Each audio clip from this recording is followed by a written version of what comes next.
What's going on, property hustlers? My name is Andrew, and today I'm going to talk to you guys about how to get started in your wholesaling journey. If you're trying to find a deal in real estate, you need to know how to do it, so I'm going to help you with that right now.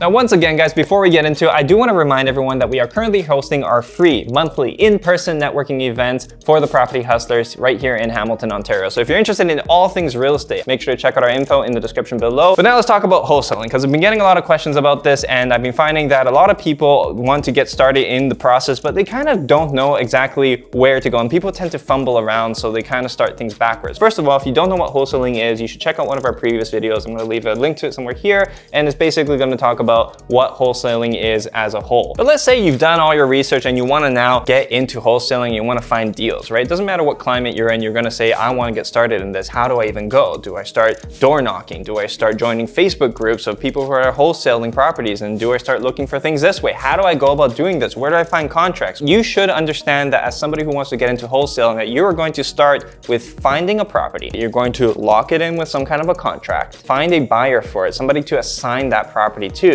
and then you're going to close with your profit. But there's a lot of questions in between that people forget to ask. And the problem that I find people have is that they don't even know what questions to ask because they either haven't done it yet, they haven't hit the obstacles, and you don't know what you don't know. One of the questions I keep getting asked is, how do you actually get your commission? Do they pay it to you up front? Do they pay it to a lawyer? How do you include it in the contract? How's this stuff done? There is actually a section for it in your purchase of sale agreement in the standard realtor contract. There is a section for assignment, and you will be able to assign that contract for a fee, and then the lawyer handles the commission that needs to be paid to you. You know how they do the disbursements after? Lenders get paid, lawyers get paid, any type of outstanding balances get paid. You will also get paid out in that same method. The next thing that people ask is, how do you actually assign the contract off? The thing to know here is that you need to have a buyer in mind. This is one of the biggest things I think where people bottleneck and find themselves having problems, is that when they're looking for properties, they don't even know what type of property they're looking for. People will tend to look at properties and say, I'm just looking for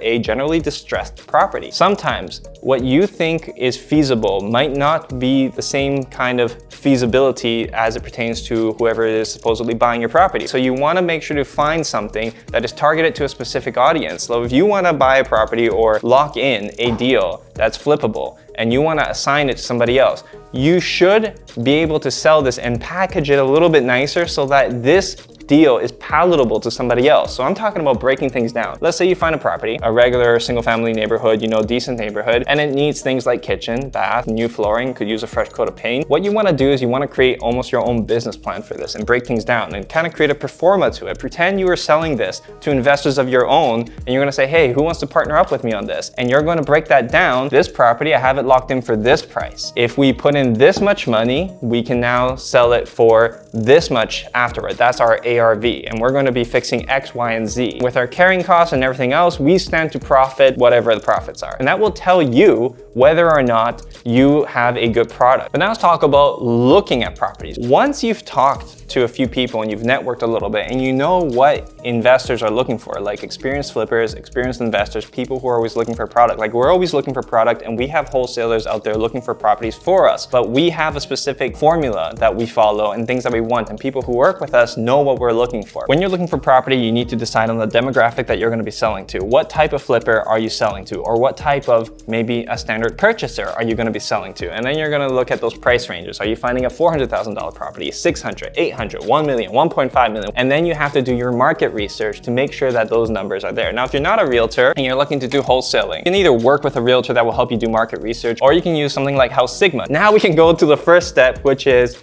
how to actually find a deal. Now, I was telling someone that the way that we go about finding deals is we do flyers, Google ads, Facebook ads. Something to keep in mind here is that all this stuff is extremely hard and not the easiest thing to do. The thing is that the payout is pretty significant if you manage to score one of these. What type of circumstance of a person are you trying to find, right? So you don't just go into the nicest neighborhood and hope you're gonna find a distressed property. It is a grueling process. This is why if anybody is ever looking to buy a wholesale product off of somebody else and they're just like, why am I paying this person a $10,000, $15,000, $20,000 commission just because they got a contract? It's a lot of work to get that contract. Don't think that this type of thing is going to be easy. You do post an ad or you message someone on Kijiji and you find somebody who is now willing to meet up with you, what do you do now? You basically have to meet with them and figure out a way to close the deal. Some people, when they have an old house and they want to sell it, they think that their house is worth a fortune. And they will say that, you know, it's in great condition, even though it's old, everything works, nothing's broken, and while all that might be good, that stuff doesn't give you value because you're not going to keep anything. You're going to gut the whole place, and you're going to renovate everything, or at least that's who you're selling it to. So the question to ask here is, have you